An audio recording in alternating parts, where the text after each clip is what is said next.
یزید دیکھ تیرا سارا خاندان ہے چپ، اکیلا بول رہا ہے علی کا شہزادہ۔ اپنے مخصوص انداز میں جناب نایاب ہلوری صاحب منظوم نذرانہ عقیدت پیش کر رہے تھے۔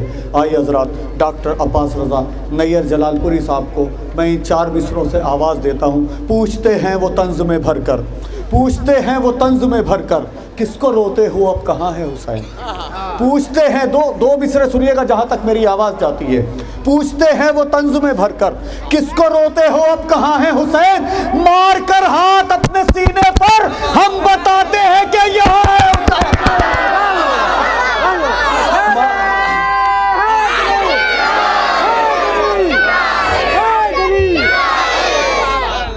مار کر ہاتھ اپنے سینے پر ہم بتاتے ہیں کہ یہاں ہے حسین۔ ڈاکٹر عباس رضا نیر جلال پوری کی خدمت میں انتہائی ادب اور احترام سے گزارش ہے کہ مائک پر تشریف لائیں۔ رحم اللہ من قرأ الفاتحہ۔ الحمد للہ والصلاۃ علی علیہ واللعنۃ علی مستحقہا، اما بعد۔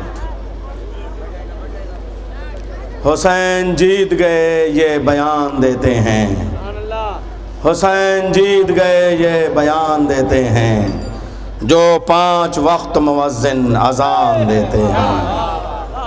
خاک کے فرش پر دھوپ کی چھاؤں میں زہرا کو اس کے لال کا پرسہ دینے والے ماتمداروں، میری ماؤں، میرے بھائیوں، میری بہنوں، میری ماؤں کی گود میں بیٹھے ہوئے چھوٹے چھوٹے بچوں، یہ بھارت ہے، یہ درشن کی بھومی ہے، یہ ساسارام ہے، شیر شاہ سوری کا علاقہ ہے، یہ تلوتھو ہے، یہ سریا ہے، یہ انجمن حیدری کا تاریخی اور روایتی شاندار جلوس ہے، یہ خاندان وسیع احمد کے میزبان ہیں، یہ ماتمدار ہیں، یہ پرسیدار ہیں، یہ علماء کرام ہیں، یہ مقررین ہیں، یہ شعراء کرام ہیں، یہ نوحہ خان ہیں، یہ میرے دائیں طرف شکتی کا سروت شری درگا ماں کی مندر ہے، اور یہ میرے بائیں طرف امام حسین کا عزا خانہ ہے، وہ سامنے خدا کا گھر اللہ تعالیٰ کی مسجد ہے، یہیں کہیں کوئی چرچ بھی ہے، کوئی گردوارہ بھی ہے، کوئی کلیسا بھی ہے، کوئی سوما بھی ہے۔ یہ بھارت کی زمین ہے، یہاں ہندوؤں اور مسلمانوں نے، سکھوں اور عیسائیوں نے مل کے بھارت کا اتہاس لکھا ہے۔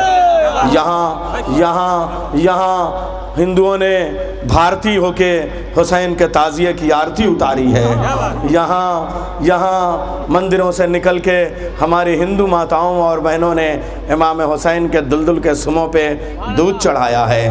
ہماری اپنی روایت ہے، ہماری اپنی تہذیب ہے۔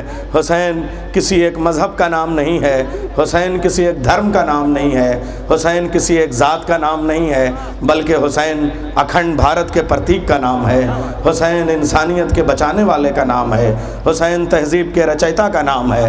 حسین نے صرف اسلام کو نہیں بچایا تھا، حسین نے انسانیت کو بچایا تھا، حسین نے مانوتا کو بچایا تھا۔ جب مانوتا بچ گئی، زندگی بچ گئی، تو اب زندہ رہو تو چاہے مندر میں جاؤ، چاہے مندر میں جاؤ، چاہے گردوارے میں جاؤ، چاہے چرچ میں جاؤ، لیکن میں چاہتا ہوں کہ بھارت میں امن کے لیے، بھارت میں شانتی کے لیے میرے میڈیا کے بھائی، میرا پرنٹ میڈیا، میرا الیکٹرانک میڈیا، میرے کیمرہ مین، میرے دوست یہ منظر محفوظ کریں۔ یہی بھارت کی تہذیب ہے، یہی اسلام ہے، یہی ہندو دھرم ہے جو انسانیت کو بچاتا ہے۔